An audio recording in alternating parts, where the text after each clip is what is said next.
History That Doesn't Suck is a bi-weekly podcast delivering a legit, seriously researched, hard-hitting survey of American history through entertaining stories. If you'd like to support HTDS or enjoy some bonus content, please consider giving at patreon.com/history that doesn't suck. To keep up with HTDS news, follow us on Facebook, Twitter, or Instagram.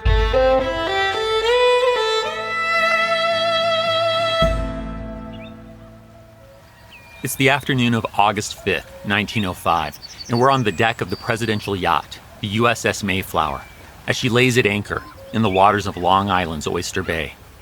It's a gorgeous area, and President Theodore Roosevelt's 155-acre estate, Sagamore Hill, aka the Summer White House, is not too distant on the shore. But we aren't here to visit TR's beloved shingle-style home. We're here for a matter of international importance, as Teddy hosts Japanese and Russian delegations on this very vessel for peace talks. But will representatives of these powerful warring empires listen to an American president?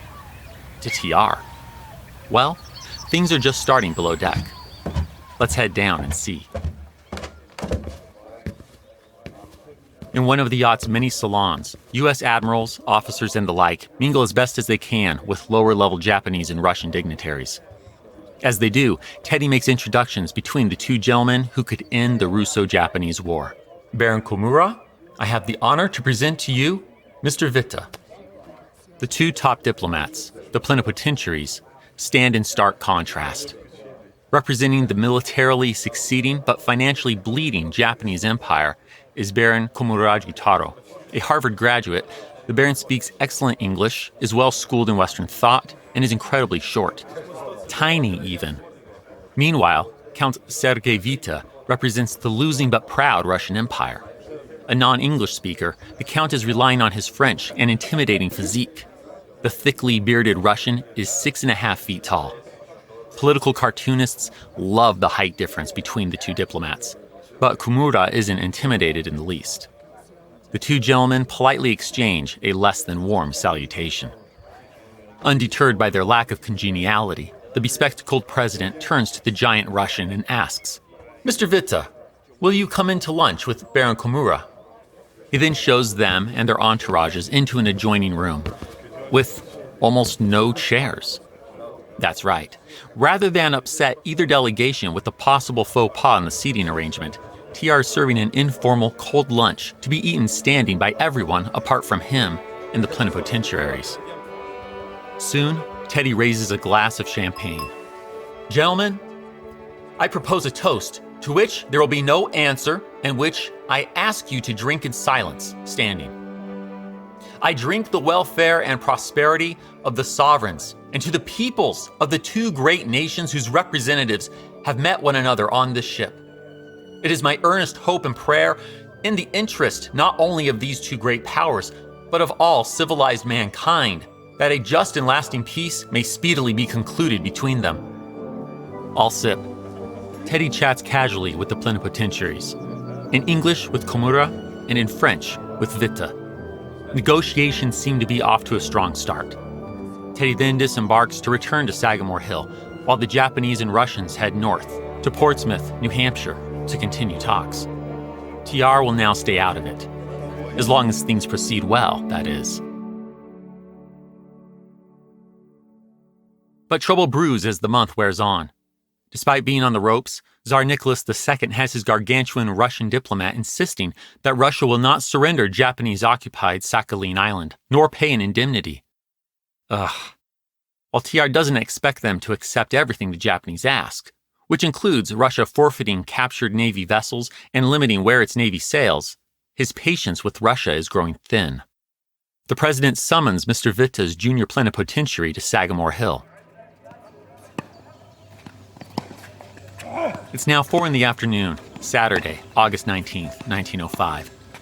Traveling since 7 a.m. from New Hampshire down to New York, Baron Ramon von Rosen has just arrived at Teddy's Oyster Hill estate.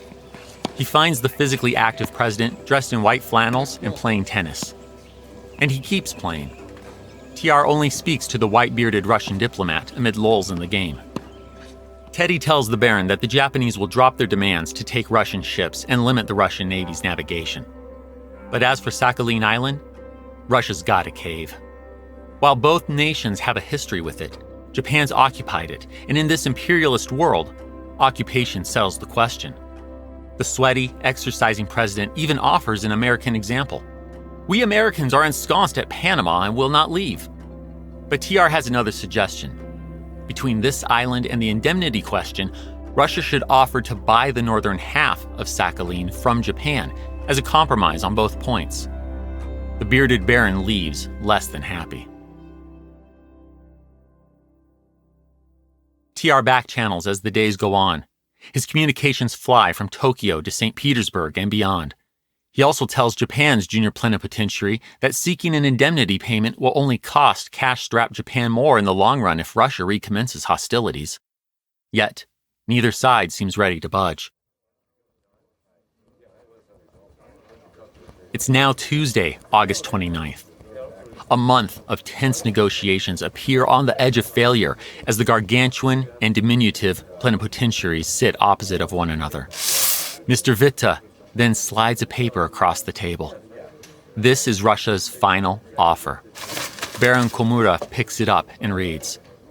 It says Russia will concede the southern half of Sakhalin, but won't pay a penny in compensation. This is far less than Japan wants. It's also far more than Russia wants to give. Further, Japan now controls Korea and Manchuria, and even if they continue this war, would emptying the war chest to take Siberia from Russia do any real good? The Japanese diplomat decides this offer is better than continued hostilities. He accepts.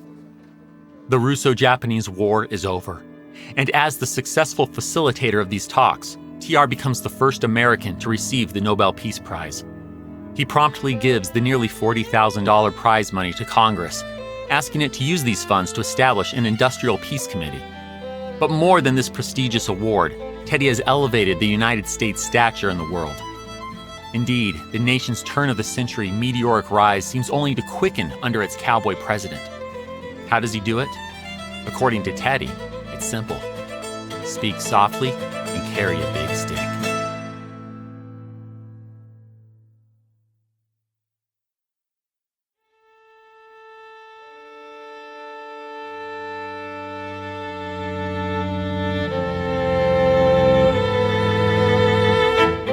Welcome to History That Doesn't Suck.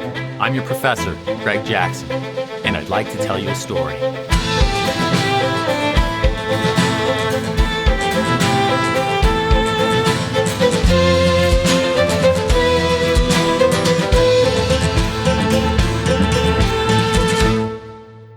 Speak softly and carry a big stick. You will go far. Theodore Roosevelt loves this West African proverb, and it comes to play in his foreign policy, which is exactly what we'll cover today with the stories of Teddy's big stick diplomacy and dealings with the world abroad. Having seen his gift for logic and delicacy in helping to end the Russo-Japanese War, we'll now observe how he uses a powerful combination of deft negotiation backed by military might in the arena of foreign policy. I'll give you all the highlights, including the Algeciras Conference and the Great White Fleet, but we'll focus on two stories above all. First, the spat between Monroe Doctrine-upholding TR and the German Empire over Venezuela, and second, a project that far outlasts Teddy's presidency, the Panama Canal. The first of these is classic big stick diplomacy. Meanwhile, the Panama Canal, which is an epic tale in and of itself, will prove world-changing. We'll see how Teddy justifies actions his critics call straight-up imperialism as he picks up this costly, deadly project from the defeated French. And can the Americans do it? If so, it'll be an engineering marvel that'll change world trade. It'll also greatly strengthen the United States' big stick. So ready to avoid a few wars and split two continents asunder over the next hour? Sounds doable to me. Let's back up a few years then and tackle the Venezuela crisis. Rewind. Venezuela. A land of natural beauty with a long Caribbean coastline, it has nonetheless had a rough go of late. Corruption, civil war. As a result, this verdant South American nation has accrued serious debt in the United Kingdom and Germany by late 1902. Around 62 million bolivars, or several millions of dollars to express that in U.S. currency. But now, Venezuela's sharp-bearded, dark-haired president, okay, Dictator Cipriano Castro is neither paying up nor willing to discuss the matter with his two powerful creditors. But both the UK and Germany intend to collect what's theirs, at gunpoint if necessary. President Theodore Roosevelt is good with that. While we saw in episodes 104 and 105 that Teddy is a fierce advocate of the Monroe Doctrine, which, I'll remind you, is the assertion that the United States will not tolerate further European colonization or other unsavory shenanigans in the Western Hemisphere, we also know from our recent Square Deal episodes that he's all about treating people fairly. That goes for nations too. Therefore, Teddy doesn't see the Monroe Doctrine as a free pass for Latin America to thumb its nose at European powers.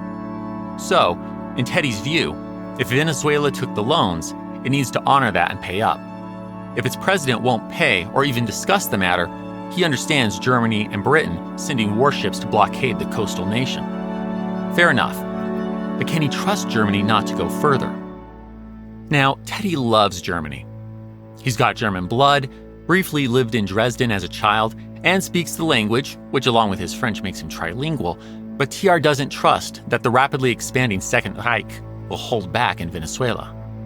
Kaiser Wilhelm II has already spurned the open-door policy in China by snatching up Jiaozhou. So why wouldn't he do the same in Venezuela? If that happens, then TR will have to act, as that would be a clear violation of the Monroe Doctrine.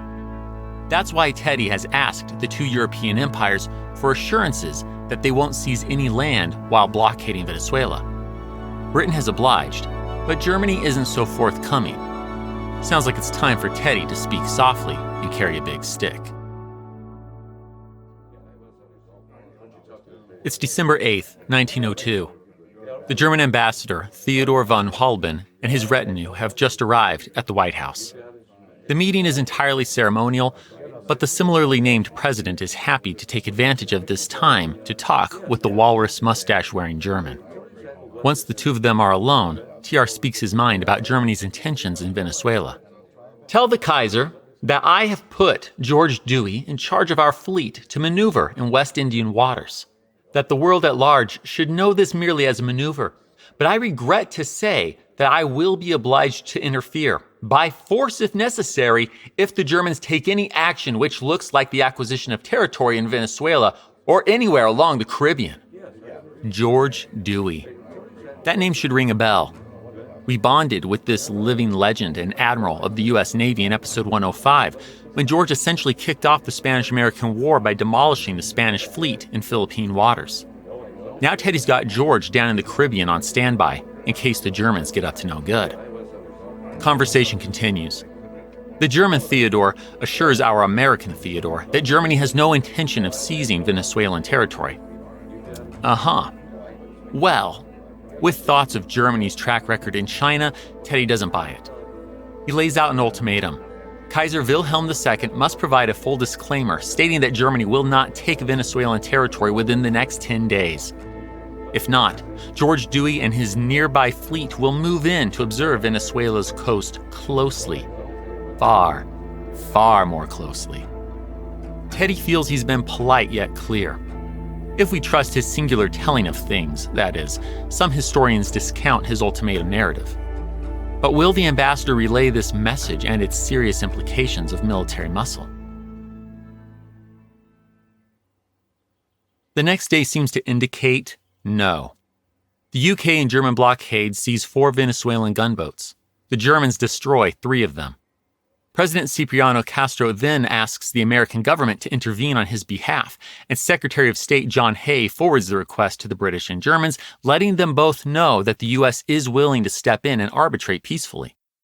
But the days are passing, and TR's ultimatum deadline is drawing closer with nary a word of assurance from the Kaiser. Seems TR and His Excellency Theodore von Halban may need another chat if full-on war is to be avoided. It's a good thing he's coming by.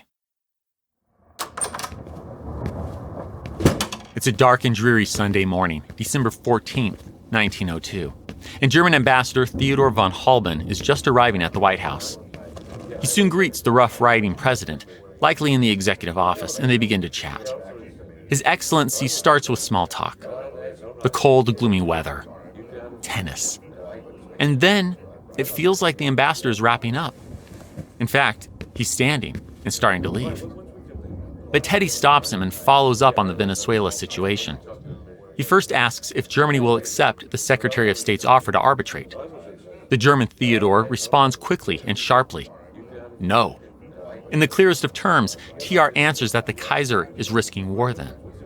To drive the point home, he reminds his fellow Theodore of last week's ultimatum and tells him it's no longer 10 days, now it's 9, and with 6 days already passed, that puts the deadline 72 hours out on December 17th.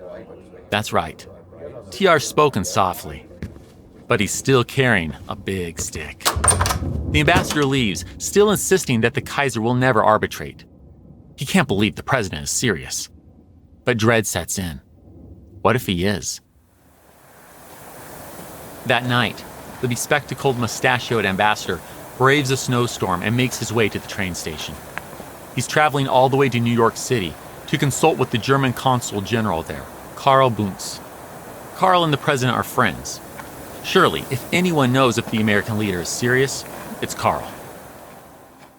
Once in Manhattan, Theodore finds no comfort in his colleague. The New York-based diplomat informs him that Teddy doesn't bluff. Dear God, the German ambassador realizes he hasn't a moment to lose. He sends word on December 16th of tomorrow's deadline and urges arbitration. With only 24 hours to go before Admiral George Dewey and the Caribbean fleet move south toward Venezuela, Teddy and his White House advisors are preparing for the worst. The British advise the president that they agree to arbitration in principle, meaning the Germans stand alone if the Americans intervene. But then, right at the wire, Germany acquiesces. 2 days later, December 19th, both the British and German governments invite Teddy to arbitrate their claims in Venezuela. A great war has been avoided, at least for now. Both sides of the Atlantic breathe a massive sigh of relief. As I mentioned earlier, some historians doubt the narrative I just relayed to you, which is TR's narrative. There are no official records of certain visits or messages transmitted. But as Teddy's biographer Edmund Morris points out, these sorts of omissions make sense in the delicate realm of international diplomacy. To quote him on the German ambassador's December 14th visit to the White House, it suited everybody concerned that blank paper should obliterate the diplomatic record. Wilhelm was still free to end the crisis without evidence of being coerced. Close quote. And surely, Teddy's good with that. He understands the need to let national leaders save face. After all, his goal isn't to use the big stick, which, in this case, is George Dewey and his fleet. Teddy's approach is to keep that metaphorical club in hand while being such a straight shooter that, when he softly says he'll swing it under a given condition, his opponents know it isn't a bluff, as the German ambassador now clearly understands. Of course, this philosophy also means that the United States stick better be big enough to strike fear. And we know Teddy's already thought that way for a long time. He's pushed for a stronger, more modern Navy, a bigger stick, if you will, ever since his days as Assistant Secretary of the Navy. But the Venezuela crisis isn't just an example of TR living by his beloved West African proverb. It's just after this experience that TR expands on the 80-year-old Monroe Doctrine. In brief, Teddy says that while the Monroe Doctrine stated that the United States has the right to manage foreign relations in the Western Hemisphere by preventing European powers from further colonization in the Americas, it's time to go a step further. The U.S. is now claiming the right to intervene in the domestic affairs of its American neighbors, which it will do as needed to tamp down on bad actors, or again, prevent European colonization. This add-on is known as the Roosevelt Corollary, and Teddy Roosevelt will share this new twist on the Monroe Doctrine next year in his 1904 address to Congress. Here's an excerpt. It is not true that the United States feels any land hunger or entertains any projects as regards the other nations of the Western Hemisphere, save such as are for their welfare. All that this country desires is to see the neighboring countries stable, orderly, and prosperous. Any country whose people conduct themselves well can count upon our hearty friendship. If a nation shows that it knows how to act with reasonable efficiency and decency in social and political matters, if it keeps order and pays its obligations, it need fear no interference from the United States. Chronic wrongdoing or an impotence which results in a general loosening of the ties of civilized society may in America, as elsewhere, ultimately require intervention by some civilized nation. And in the Western Hemisphere, the adherence of the United States to the Monroe Doctrine may force the United States, however reluctantly, in flagrant cases of such wrongdoing or impotence, to the exercise of an international police power. Our interests and those of our southern neighbors are in reality identical. They have great natural riches, and if within their borders the reign of law and justice obtains, prosperity is sure to come to them. While they thus obey the primary laws of civilized society, they may rest assured that they will be treated by us in a spirit of cordial and helpful sympathy. We would interfere with them only in the last resort, and then only if it became evident that their inability or unwillingness to do justice at home and abroad had violated the rights of the United States or had invited foreign aggression to the detriment of the entire body of American nations. It is a mere truism to say that every nation, whether in America or anywhere else, which desires to maintain its freedom, its independence, must ultimately realize that the right of such independence cannot be separated from the responsibility of making good use of it. And so, it's with this line of thought that the old NYPD commissioner turned U.S. president will soon anoint the United States the Western Hemisphere's police force. But it raises questions with his critics. Who is the United States to decide when a nation has crossed the line? To decide which South American nations are righteous and which are not? And even before these words are uttered, the Roosevelt administration will act on this ideology, bringing the big stick to bear in Colombia's domestic affairs, specifically in that nation's northern region known as the Isthmus of Panama.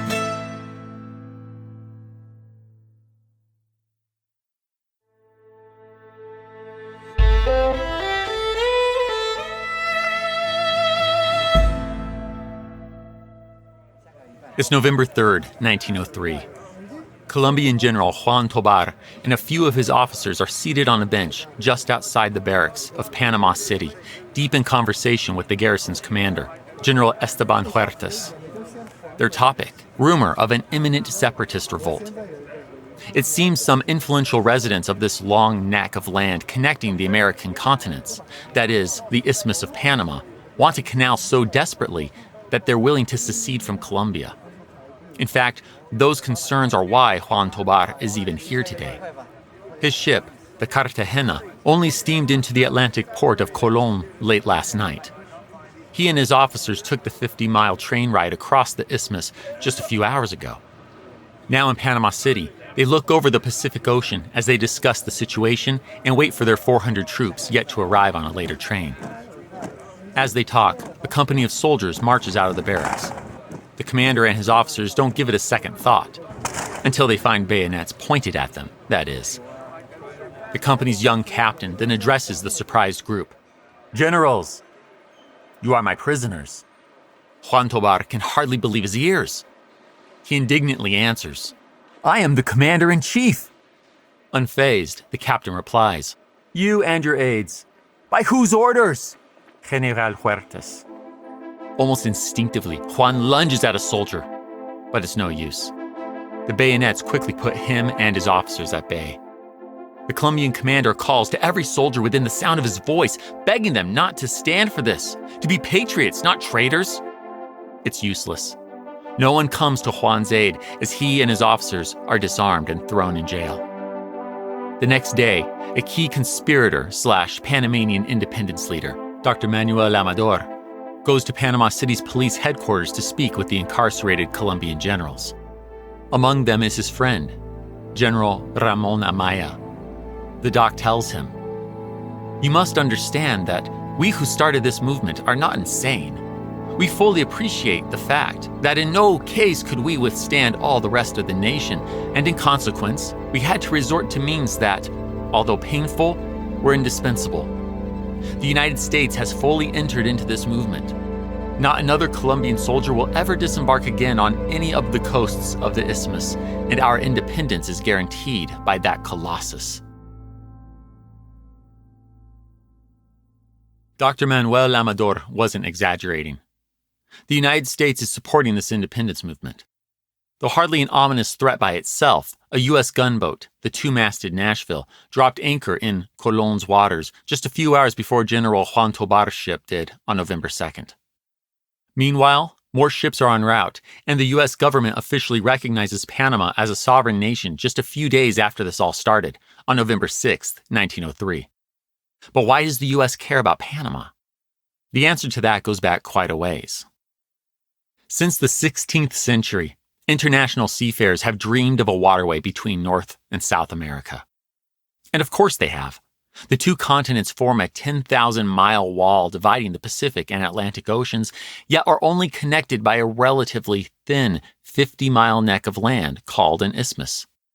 Spanish conquistador Vasco Núñez de Balboa became the first European to cross this isthmus in 1513, and countless international travelers have used the shortcut since. But you know that from episode 83, when I told you about how the then-future Central Pacific Railroad founder, Collis Huntington, did so while traveling from New York to San Francisco in 1849. Crossing the isthmus rather than sailing around South America cut 8,000 miles off the trip. For most, it generally means cutting 2 months of travel. Now imagine if massive cargo or passenger ships could use this same shortcut by gliding through a canal in a single day. The savings in time and money for the world would be incalculable. And that's why Colombia let France's Ferdinand de Lesseps take a crack at building this canal in the 1880s. White-haired, mustachioed Ferdinand was a natural choice. He oversaw the successful construction of the Mediterranean and Red Sea connecting Suez Canal. So, if this Frenchman delivered the waterway that has spared ships from sailing around Africa since 1869, surely he could do the same with South America, right? The French company entrusted with the Panama Canal, Compagnie Universelle Internationale du Canal Interoceanique, soon fell right into his hands. As at Suez, Ferdinand began to carve a single sea-level channel between the two bodies of water. But as shovels tore into the isthmus's mountains and shifting clay, as workers became jaundiced, vomited blood, and died from yellow fever, the Frenchmen slowly learned Panama is no Egypt. Between 1881 and 1889, Ferdinand managed little more than scratching the surface at a bankrupting expense of $287 million, or $8 billion in 21st century dollars, and ended up with an astonishingly large body count. 20,000 dead employees. Talk about failure. And while a second French company rose from Ferdinand's ashes half a decade later in 1894, Compagnie Nouvelle du Canal de Panama, it was soon apparent that it would need a buyout. And by the turn of the century, the company's rep, Philippe Bounot-Varilla, was angling for the United States to be that buyer. Now, the U.S. already wanted a canal through the Americas. It stands much to gain as the world's largest exporter of manufactured goods. More than that, though, the continent-spanning nation has 2 coasts to protect. It would be a game-changer if U.S. warships could quickly move from one ocean to the other. Such a canal wouldn't only be an economic boon, it would make Teddy's big stick more effective. The U.S. government was already considering a canal through Nicaragua, but concerns over volcanoes and Philippe's masterful lobbying killed that idea. In 1902, Congress opted instead to buy out the French company for $40 million, provided the U.S. could acquire all necessary legal rights from Colombia, of course. And those negotiations looked good. In January 1903, the two countries' reps worked out a treaty in which Colombia would provide the U.S. a 100-year renewable lease on the strip of land needed to build the canal. For this, the U.S. would pay $10 million up front with $250,000 annual payments thereafter. But then the Colombian Senate decided the price was too low. It refused to ratify, and the treaty died. Now we've come full circle. Although the U.S. ratifies treaties in the same way, this fed the image that Colombia, fresh out of a civil war and with a long history of revolts on the isthmus, was corrupt. At least, this became the narrative for the eager-to-build-a-canal Roosevelt administration.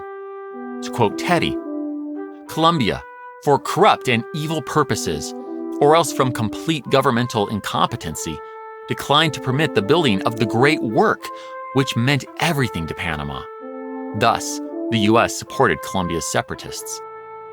Amid the cries and accusations of wrongdoing by anti-imperialists, The Roosevelt administration signs a treaty with the new Republic of Panama just weeks after it breaks from Colombia. In it, the United States guarantees Panama's sovereignty, while the new nation grants its protector the right to build this canal on even better terms than those rejected by the Colombian Senate. The U.S. is now set to pick up with the canal where France left off, and on May 6, 1904, Teddy appoints John Findley Wallace as the project's chief engineer. An accomplished engineer with experience in railroads and even a hand in managing traffic flow at Chicago's Colombian Exposition of 1893, John Wallace sets off for Panama that June.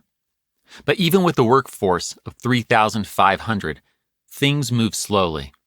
Workers grow tired of living off of overpriced canned sardines, and many call it quits, while those who don't risk yellow fever.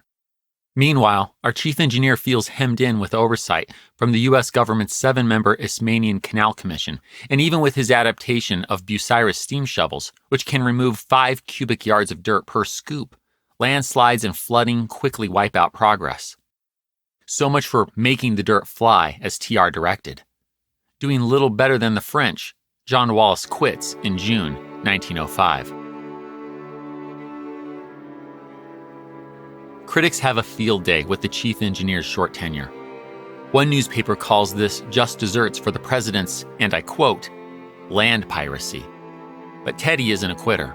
Almost immediately, TR looks to another railroad man, one who, like himself, turned rugged in the American West, John Stevens. A fearless, well-built, dark-haired 52-year-old New Englander, John reluctantly agrees to serve as the canal's chief engineer, and by August 1st, he's taking a very different approach. He stops the digging. To be clear, the stop is very temporary, and much of what I'm about to describe overlaps chronologically between late 1905 and 1906. But all of that said, John sees that he has to do something about his hungry, disease-fearing workforce. Proclaiming that, quote, the digging is the least thing of all, close quote, he turns much of his attention to these needs. As David McCullough describes in his book, The Path Between the Seas, entire communities were to be planned and built from scratch. Houses, mess halls, barracks, more hospitals, a visitor's hotel, schools, churches, clubhouses, cold storage facilities, laundries, sewage systems, reservoirs, close quote. It's a truly impressive feat, though skilled workers will see most of these benefits. The heavily Black Caribbean unskilled workers will benefit the least. John also empowers the canal's chief sanitary engineer, Dr. William Gorgas, to fight yellow fever. See, William is a proponent of the relatively new and somewhat controversial mosquito theory, which posits that mosquitoes, not bad air, spread malaria and yellow fever. While the former chief engineer kept him in check on this point, John Stevens supports the good doctor. No expense is spared on wire screens, soap, fumigation pots, and more. John even diverts 4,000 of his growing workforce to Dr. William Gorgas, who uses this small army to fumigate Panama City and Colon, and to spray oil on standing water, ranging from cisterns to cesspools, thereby killing mosquito eggs and larvae.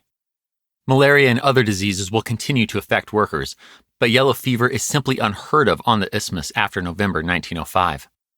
And now, with much-needed infrastructure and public health policies in place, John's employees turn their attention back to the canal. They'll start by restoring the French neglected railway. Now, why the French or even his American predecessor didn't use the railroad to haul dirt is beyond John, but doing so is an obvious necessity to this railroad-trained chief engineer. John, or Big Smoke, as his employees start calling the cigar-chewing chief engineer, has his men lay stronger, more durable tracks. But as they do, John is also coming to better understand the challenges of building a canal through less than level Panama. Particularly concerning is a low mountain ridge running right through the canal's path. John knows he has to cut a 9-mile-long valley through it. Yet this Culebra Cut, as it's known, which will need to go down at least 200 feet to reach sea level, has defeated everyone to date. Between the jungle's regular rainfall and the clay-like earth, landslides wash away any progress like waves lapping over a sandcastle at the beach. John is soon convinced this canal's only hope is a redesign. Rather than a sea-level canal, it needs to be a lock canal. Now, what on earth does that mean? Well, a sea-level canal is flat. It simply connects one body of water to the other, just as Ferdinand de Lesseps did at Suez. But a canal doesn't actually have to be a flat channel if there are locks in it. A lock canal has one or more chambers, each of which has gates that can seal it off. When a vessel enters a given chamber, the gate behind the ship closes. That is, it locks shut, and water rushes in or empties out of the chamber to raise or lower the water level. Once the water level is the same as the next segment, or chamber, if the lock has multiple levels, the gate before the vessel opens, or unlocks, and the ship continues on. Basically, it's like a watery elevator for boats, and given Panama's less-than-level nature, especially at the Culebra Cut, John thinks a lock canal is the way forward. Unfortunately, this means telling Congress that it's been blowing money on the wrong design for a year and a half. Fighting the forces of government momentum, John informs Congress a sea-level canal is folly. He estimates that, if it's possible at all, it could not be completed before 1924. A lock canal, however, could be completed in 8 years, by January 1914. Congress is nervous. The 1889 Johnstown flood I told you about in episode 97 still casts its shadow. It fills many legislators with pause as they think of a series of concrete barriers literally forming an ocean staircase. Months of debate ensue, but in June 1906, the Senate votes by a narrow 36-31 to give its blessing to the lock canal. In all likelihood, this thin majority just saved their nation from the same ignoble failure as France. How many of them actually grasp that, we'll never know. But the key thing is that John Stevens can finally really do what Teddy hoped John Wallace would do: make dirt fly. The fierce New Englander continues to build up the railway. By the time the Senate votes for the lock canal this summer, his workers have already laid 350 miles of rail. John has them build 2 sets of track, in fact, so no locomotive ever has to wait. With steam shovels digging, dynamite blasting, and trains continuously chugging, the logistically minded chief engineer's workforce of now 24,000 is soon excavating as much ground in a day as the French did in a month. Yet, amid this success, morale is sagging. Yellow fever is gone, but pneumonia and malaria are still wreaking havoc, especially among the canal's 19,000 unskilled Black Caribbean workers. On-the-job accidents are taking life and limb. It's at this productive yet depressing point that the canal becomes the destination of the first international trip ever taken by a sitting U.S. president. It's just past 8:30 in the morning, November 16, 1906, and legions of men are working at the south end of the Culebra Cut. Specifically, they're preparing what will become the Pedro Miguel locks, which, one day, will hold back the waters of the enormous man-made Gatun Lake's Pacific side. But as their powerful steam shovels scoop up and drop chunks of earth on locomotive-pulled flat cars, a star-spangled passenger train arrives. Once it comes to a stop, a husky, mustachioed, and bespectacled gentleman wearing a Panama hat and an all-white suit descends. It's none other than the President of the United States, Theodore Roosevelt. Showing no concern for the puddles from this morning's coming and going rainfall, Teddy walks enthusiastically around the site. But it isn't long before the hands-on Rough Rider insists on experiencing the work itself. He climbs into the cockpit of the 10-man operated 95-ton Bucyrus steam shovel. It's an incredible sight. Yet to muddy his immaculate white hat and suit, Teddy is so conspicuous sitting at the controls of this rivet-covered behemoth of a machine whose toothy bucket can tear 8 tons of dirt from the ground in a single scoop. Yet, the Rough Rider, Cowboy President, looks at ease. With his balled-up left hand firmly planted at his waist, he exudes confidence, presidential power. And we know this because a photographer captures the image. It is perhaps one of the most iconic photos of this larger-than-life president. But this is no mere photo op for the energetic, strenuous, life-living commander-in-chief. He's got much to do before the day is done. TR inspects everything. He wants to see the powerful locomotives hauling dirt, then watch as the steam-powered plows clear the train's several flat cars of detritus in a matter of minutes. He watches dynamite blast through rock in the Culebra Cut. Purposely coming when the weather would be worst, He marvels at the water flowing down the cut's clay, landslide-prone walls and thanks his lucky stars that John Stevens convinced Congress to use locks rather than build a sea-level canal. And he talks to everyone. Teddy later reports, "During the day, I talked with scores of different men, superintendents and heads of departments, divisions, and bureaus, steam shovelmen, machinists, conductors, engineers, clerks, wives of the American employees, health officers, colored laborers, colored attendants." TR has concerns about food quality, compensation, and the health of black workers. Yet, he's nonetheless impressed with what John Stevens and Dr. William Gorgas are doing, and very positive as he boards the Louisiana a few days later. Spirits are up among the workers, and the press sounds more upbeat with headlines like, "A strenuous exhibition on the Isthmus." But no one can better capture TR's realistic enthusiasm than himself as he reports the following to Congress a few weeks later. "Of the success of the enterprise, I am as well convinced as one can be of any enterprise that is human. It is a stupendous work upon which our fellow countrymen are engaged down there on the Isthmus, and while we should hold them to a strict accountability for the way in which they perform it, we should yet recognize, with frank generosity, the epic nature of the task on which they are engaged and its worldwide importance. They are doing something which will redound immeasurably to the credit of America, which will benefit all the world, and which will last for ages to come. Yet, just as everything appears on track, as this digging army removes a record-breaking 500,000 cubic yards from the Culebra Cut in January 1907, John Stevens decides he's done. The logistical mastermind chief engineer resigns. Once again, Teddy needs a new chief engineer. Someone not only as capable as John, but who will see through the years of digging and lock system building ahead. Someone who will see this not as a job, but as a calling, a duty. That someone is Lieutenant Colonel George Washington Goethals.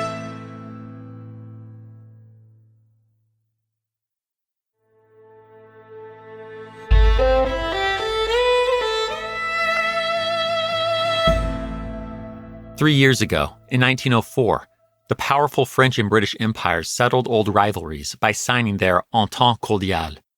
Germany didn't like that, particularly as this advanced French ambitions in the North African kingdom of Morocco. Feeling its power threatened, the Second Reich began talking of war. Now, this crisis over Morocco came to a peaceful conclusion at last year's Algeciras Conference of 1906, but Kaiser Wilhelm II didn't love it. President Theodore Roosevelt had to push to get him to accept the outcome. Crisis avoided, but how long will the world's empires keep their sabers sheathed? The British Navy's newly completed HMS Dreadnought has just redefined the meaning of battleships. Russia's tightening up its relationship with France and Britain. And ascendant, powerful Japan is so furious about San Francisco's Asian-excluding segregated schools and violent anti-Asian rioting, some fear its growing navy will soon set its sights on America's Pacific coast. Good God. It's like militarism is becoming a global contagion. Teddy has an answer for Japan. Diplomacy, of course, and the two nations will soon come to what they call a gentleman's agreement. But as his administration speaks softly, it will also display the nation's big stick.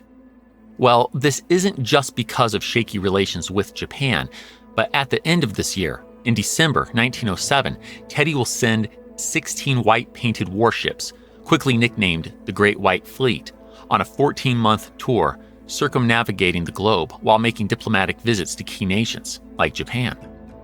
It's a brilliant move. I mean, it's a diplomatic mission that doubles as a pageantry of American naval might, reminding Japan or any bellicose European powers to think twice before coming at Uncle Sam and his big stick navy. Yet, it will take the Great White Fleet months to sail around South America. In the event of war with Japan, those months could be the difference between holding and losing the Philippines or Hawaii. This is exactly why TR wants this transoceanic canal at Panama. And Lieutenant Colonel George Washington Goethals is the man to finish it. Put on Teddy's radar by Secretary of War William Howard Taft, George Washington Goethals, or simply the Colonel, as he's often called, is the perfect new chief engineer for the Panama Canal. He brings a sharp mind, as evidenced by his performance as a student and former instructor at West Point. But more than that, the trim, 6-foot officer has years of applicable experience designing canals, locks, and dams. He pushed the limits in Tennessee, building a single lock at the Muscle Shoals Canal that can lift vessels 26 feet. And crucially, Teddy is sure Colonel G.W. Goethals won't quit until the job is done. We can see this in the Colonel's reply to a friend congratulating him after his February 1907 appointment. Quote, "It's a case of just plain duty. I am ordered down. There was no alternative." Close quote. And with that resolute attitude, the Colonel reports for duty on the Isthmus that March. But Canal employees are not so sure about having a military man as their chief engineer. Many here love John Stevens. They feel he fights for them. Can these civilian employees really trust an Army officer, they wonder. Meanwhile, steam shovel operators decide this changing of the guard is their moment to push for a significant raise. In May 1907, their strike brings the operation of all but 13 of 68 shovels to a screeching halt. Wow. Welcome to Panama, George. But the Colonel quickly proves that he's neither one to mess with nor a bad apple. The strike is crushed. George simply hires new crews. Meanwhile, he makes Sunday mornings his office hours. From 7:30 to noon, men of any rank, color, or nationality are welcome to come to his office and to air their grievances to him personally. It's a winning move. The Colonel might not be the warmest man around, but that level of investment in his employees wins hearts and minds. But let's not think this means smooth sailing from here on out. Accidents and disasters never cease to be a part of life in the Canal Zone. It's December 12, 1908, and the work is in full swing at a rocky section in the Culebra Cut called Bas Obispo. Dirt and rock-packed trains fly down the tracks as steam shovels scoop and 120 men on the west side of the cut prepare to blast away rock. Right at this moment, the sizable, heavily Spanish team is placing 8-inch-long dynamite sticks in the 50-plus holes already drilled into the rocky hillside. They set the fuses, but aren't wiring up anything yet, since the plan isn't to blast until 5 o'clock. This is 22 tons of explosives after all. They're playing it safe. But as the foreman and another employee are placing the last stick, something happens. Without warning, the dynamite suddenly explodes. Rock and flesh alike fly into the air. Men nearby the sudden catastrophe spring into action, sifting through the rocks, searching for their colleagues, and quickly get the wounded loaded on arriving relief trains. 23 men died in that blast. Another 40 are wounded. It's the single largest killer in the canal's construction, but apart from size, it is by no means an outlier. Accidents claim lives and maim workers frequently. Perhaps that's why construction simply rolls on in the aftermath. Big as this disaster is, it just isn't out of place. But things really progress at this point. It's only the following year, on August 24th, 1909, that concrete work for the locks begins at Gatun. Meanwhile, George Washington Goethals institutes a bit of competition to move these locks along. Having divided the canal into 3 divisions, he intentionally splits up Army and civilian leaders between the 2 divisions with locks, the Atlantic and Pacific respectively. He does so knowing each group will want to best the other. This, plus the legitimate excitement of his now 50,000 workers, speeds the work. They finish the last set of locks a year ahead of schedule, in May 1913. Now, we can easily fail to appreciate the lock's enormity once these chambers are filled with water, so before that happens and they start to function, per my description earlier as watery elevators that raise and lower ships, let's pause and take this all in. Each chamber is 1,000 feet long, 110 feet wide, and, when we add in the 13 to 20 foot thick solid concrete floor, 81 feet tall. To borrow historian David McCullough's size comparison, each chamber is roughly as long as the Eiffel Tower is tall. Impressed yet?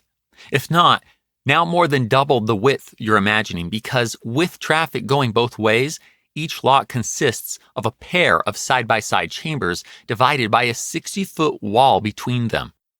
Imagine digging a trench, a valley really, that could accommodate this. And the sheer mass of concrete required to build the locks is unreal. Roughly 4.5 million cubic yards.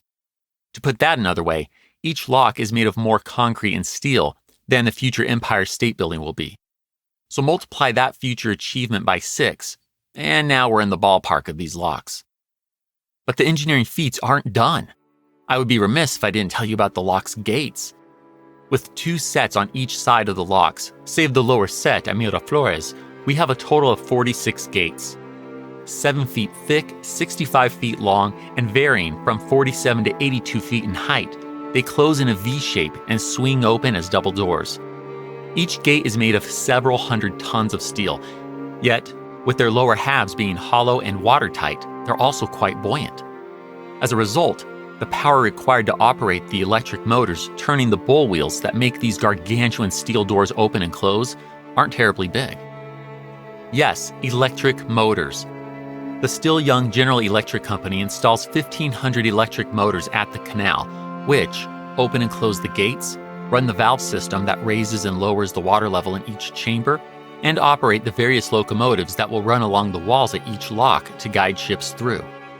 The mightiest of these motors won't exceed 150 horsepower, meaning that if you drive an electric car, your daily commute engages a more powerful engine than any at this canal. Oh, and get this, the canal's power is self-sustaining, running off of hydropower generated by its own moving water. It's nothing short of brilliant. On October 13th, 1913, a newly elected, bespectacled president, an academic named Woodrow Wilson, fills the Culebra Cut with water from the Gatun Lake by blowing up the canal's earthen dike at Gaboa. Not that he's there. Woodrow does so from the executive building in Washington, D.C. He presses a button at 2:01 in the afternoon, and telegraph lines deliver the electrical signal to the wired dynamite in Panama at 2:02. An old French crane boat, the Alexandre Lavallee, becomes the first ship to pass through the whole canal on January 7th, 1914. But the canal's grand opening happens that August. Care to experience it with me? Come on, let's go through the Panama Canal. It's just after 7 a.m., August 15th, 1914. We're on Panama's Atlantic coast, standing on the deck of the SS Ancon. As she lies at anchor not far from the city of Colón, at the smaller town of Cristobal's Pier 9 in Limon Bay. About 300 people are on board. Visiting dignitaries are few, but we have some very important people on board, like Panamanian President Belisario Porras and the Panama Canal's former chief engineer, now serving as the zone's first governor, George Washington Goethals. But we won't play who's who. The ship's moving. In the capable hands of our mustachioed canal pilot, Captain John A. Constantine, we first steam out into the Atlantic, just to get the full effect, then return south to Limon Bay. Thousands of spectating Panamanians and remaining canal workers line the banks as we enter a 7-mile-long channel. Soon, we see 2 sets of enormous, dark, double doors in the water ahead. They're divided by a 60-foot wide land barrier that's lined with railroad tracks, which run parallel to more tracks on both sides of both sets of doors. These are the Gatun locks. Once we've approached, cables are quickly run between our ship and 4 electric-powered locomotives. With 2 of them on each side of us, the locomotives tow us into the lock's first chamber at 2 miles per hour. Once the gates behind us close, the gravity-reliant valve system sends water through the massive pipes in the concrete below. The chamber fills, our ship rises, and once we are at the same level as the next chamber, the next set of gates open. It takes 70 minutes, but after doing this 2 more times, the cables running to the locomotives are released, and we come out the other side of the 3-level Gatun locks, 85 feet above sea level. We're now on Gatun Lake. Created by damming the Chagres River and relocating thousands of Panamanians, it's one of the largest man-made lakes that'll ever exist. We sail 22 miles across the lake and part of the river, then into the 9-mile-long Culebra Cut. It's so easy to forget now that it's underwater, but remember, we're passing through what used to be mountainous terrain. Now, the waters we're steaming through are a minimum of 40 feet deep. At the end of the cut, we come to the Pedro Miguel locks. We go through the same electric locomotive towing process that we did at the Gatun locks. The difference is, this lock is only one step rather than three, and this time, our watery elevator is taking us down, a little more than 30 feet down to be precise. We then sail a mile and a half across Miraflores Lake to a final two-step lock by the same name, which lowers us the rest of the way down to sea level. We next pass through one last 8-mile channel, emerging in the Bay of Panama around 6 p.m. And as we complete our passage aboard the SS Ancon, the Panama Canal is officially open. The 8,000-mile, 2-month trip around South America is now a thing of yesteryear. Even for sizable cargo or passenger ships, passing between the Atlantic and Pacific Ocean is now a matter of 50 miles and a single day. Theodore Roosevelt's administration is long over by the time the Panama Canal is completed. He'll never see the finished work in person. Yet, despite the Panama Canal's construction spanning 3 U.S. presidential administrations, TR, William Howard Taft, and Woodrow Wilson, it will forever be seen as Teddy's project. And he claims that. While speaking in Berkeley, California back in 1911, he unabashedly proclaimed, "I took the Canal Zone." So what do we make of his taking the 10-mile wide strip of Panama known as the Canal Zone? Opinions differ. In the eyes of Teddy's detractors, he's abused Colombian sovereignty by aiding the Panamanian separatists. His administration then took advantage of the Panamanian people through the Hay-Buenaventura Treaty, which not only enabled the United States to build the canal, but granted it titular sovereignty over the Canal Zone. In short, the big stick-wielding Rough Rider was a pure imperialist. But Teddy's fans see it very differently. As his biographer Louis Auchincloss so succinctly argues, quote, "TR saw his chance to improve world trade and render our fleet more formidable against an already menacing Japan at the price of giving independence to a small, oppressed nation that passionately desired its liberty. When one thinks of what the United States has done in our time all over the globe to foment resistance to dictators, sometimes at a questionable gain either to us or the people we aim to help, it seems to me that one must think twice before calling TR an irresponsible imperialist." Close quote. So, fomenter of sedition? Righteous liberator whose own big stick policies merely happen to benefit? Or something in between, as perhaps befits a Nobel Peace Prize winning Rough Rider? The debate over the legitimacy of Teddy's actions in Panama will undoubtedly never end. Wherever one stands on Teddy's role, though, one thing is undeniable. The Panama Canal is a wonder, an incredible human achievement. So much credit belongs to the genius of people like John Stevens and George Washington Goethals. This canal would not have happened without them. But much credit is also due to the tens of thousands who, with spade or steam shovel, excavated over 25 million cubic yards of earth. Upwards of 25,000 of them gave their lives carving this canal through the Americas. Most died during the French years, but even with the brilliance of Dr. William Gorgas, 5,609 died during the American era. And as such a large majority of the international workforce were Black Caribbean men, they make up the vast majority of those deaths from 1904 on, about 4,500. Yet, for all the blood and sacrifice, for all the wonder and brilliance, the world barely notices the Panama Canal's grand opening. All that militarism we've heard about in this episode is exploding in Europe as the continent's great, powerful empires, now divided into 2 opposing alliance systems and armed with the most deadly, technologically advanced weaponry the world has ever seen, are mobilizing for a great and terrible contest. And as this happens, the world has little concern for Panama.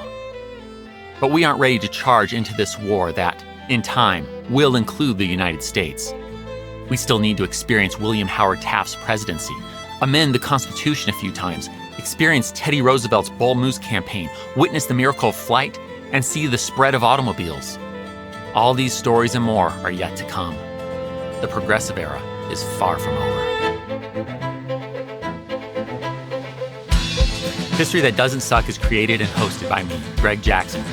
Episode researched and written by Greg Jackson and Zachary Weaver. Production by Airship. Sound design by Molly Bach. Theme music composed by Greg Jackson. Arrangement and additional composition by Lindsey Graham of Airship. For a bibliography of all primary and secondary sources consulted in writing this episode, visit htdspodcast.com. HTDS is supported by fans at patreon.com/history that doesn't suck. My gratitude to you kind souls providing funding to help us keep going. Thank you. And a special thanks to our patrons, whose monthly gift puts them at producer status. Roberto Asenzi, Nanette Averill, Paul Borowski, Christopher Beckett, Victoria Bennett, Boosh, Amanda and Kelsey Bragg, Henry Brenges, Thomas Bugg, Will Caldwell, Beth M. Chris Jansen, Christopher Cottle, Jason Carstens, Charles and Shirley Clandon, Matthew Corley, Charles Devier, John Frugal Dougal, Kyle Decker, Bob Drazovich, Joe Dobus, Mark Ellis, Michael and Rachel Ercolini, Paul Goringer, Lee Goldman, Brad Herman, Jennifer and Houston, Mike Healy, Noah Hoff, Melanie Jan, Dex Jones, John Keller, Kristen Kennedy, Todd Kahn, Amber Clandred, Sue Lang, Art Lane, Dave Longlinay, Aaron Lapellis, Chris Mendoza, Rich Miller, Matthew Mitchell, Janie McCreary, Liz McNeil, Donald Moore, Jeffrey Moots, Nick Navoda, Fox Osborne, Sean Pepper, Christopher Pullman, Sean Reagan, Nate Robertson, John Schaefer, Shannon Stewart, David and Alexander Sharp, Scott Slaymaker, Durante Spencer, Thomas Stewart, Bill Thompson, Sarah Treywick, TJ Walker, and Jeffrey Watts. Join me in 2 weeks, where I'd like to tell you a story.